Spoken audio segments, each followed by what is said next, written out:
This is Laurie Moore-Moore with Texas Brave and Strong, tidbits of Texas history you never learned in school.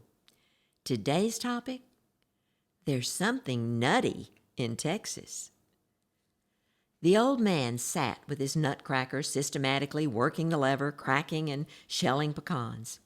About every fifth nut went into his mouth as he worked. The little girl climbed up on a chair beside him. "Can I crack nuts too, Grandpa?" He grinned at her. "Crack or crack and eat?" Her smile was mischievous.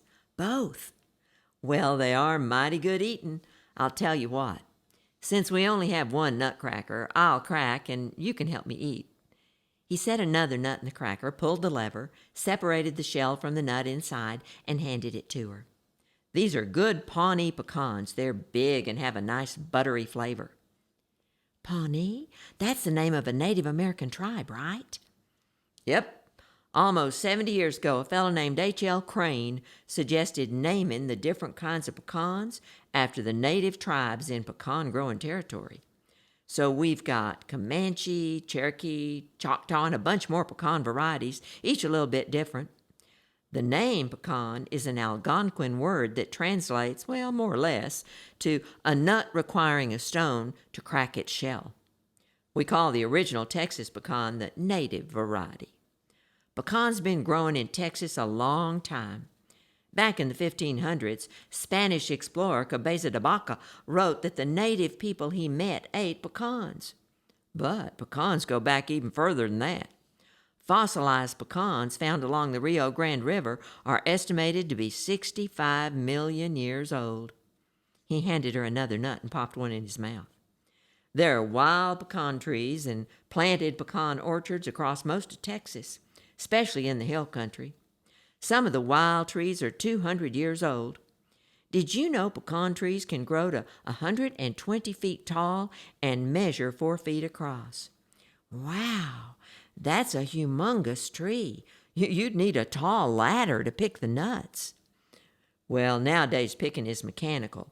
A big machine puts its metal arms around a tree's trunk and gives it a big shake for about a minute. The ripe pecans just fall to the ground.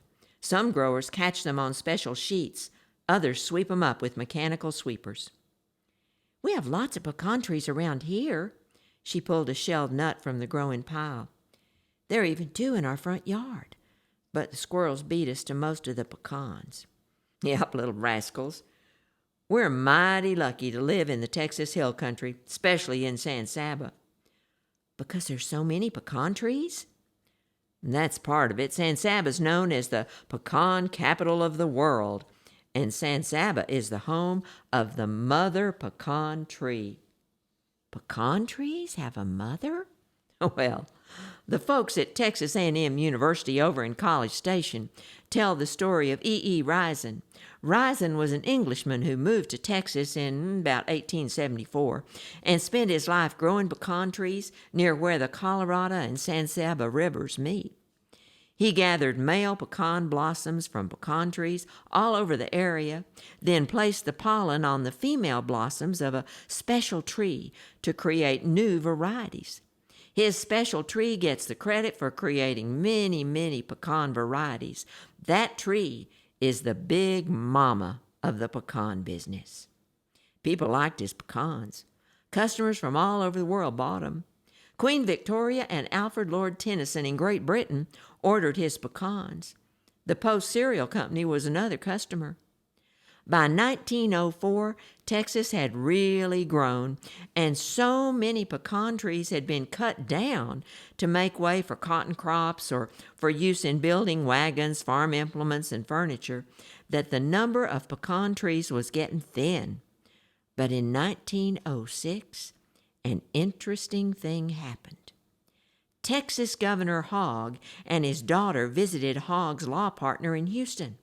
That night, Governor Hogg commented that when he died, he did not want a stone monument at his grave.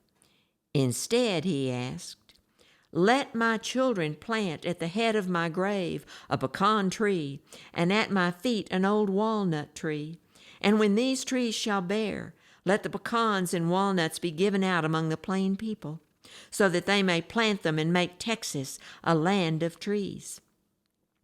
Doggone it if he didn't die the very next day, and his wishes were followed. Sure enough, Texans took the nuts, planted them, and before long pecan and walnut trees popped up all over the state. By 1919, the pecan tree was voted the Texas state tree. A couple of years ago, Texans harvested more than 45 million pounds of in-shell pecans to be sold. Guess we could say Governor Hogg saved the Texas pecan. That's the same governor who named his daughters I'm a hog and you're a hog? No, don't you fall for that old joke, honey. There was no daughter named You're a Hog. I'm a Hog was named after a poem written by Governor Hogg's brother. A nice gesture which created an unusual, some might say unfortunate, first and last name combination. I'm a hog. Anyway, 63 years later, the original trees at Hogg's grave were replaced with new ones. Far as I know, they're still producing nuts. Okay, Granddad, I have a new friend in school from Georgia. She says we should say pecan, not pecan. Huh, nonsense. Now, don't you dare tell your mama or grandma I told you this. But a pecan is what you pee in. A pecan is what you eat. The little girl giggled and pulled 2 more pecans from the pile. The old man said, "Now, let's get these pecans to the kitchen. Grandma wants to bake a pecan pie for tonight's dessert." As they scooped the pecans into a clean bowl, the little girl asked, "May I please stay for dinner?"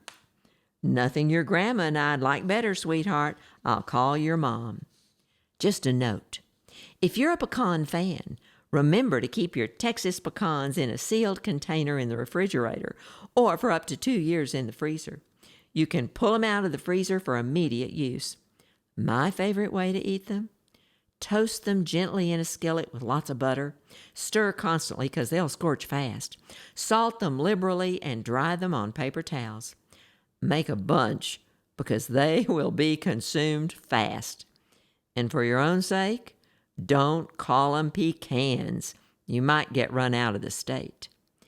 If you plan a trip to San Saba, the pecan capital of the world, be sure to visit Risen Park, a lovely setting with lots of pecan trees. This has been Laurie Moore-Moore with Texas Brave and Strong, the best little podcast in Texas. If you enjoyed this podcast, be sure to subscribe for notification when a new twice-monthly podcast is posted. Thanks for listening. Enjoy your pecans. Y'all come back.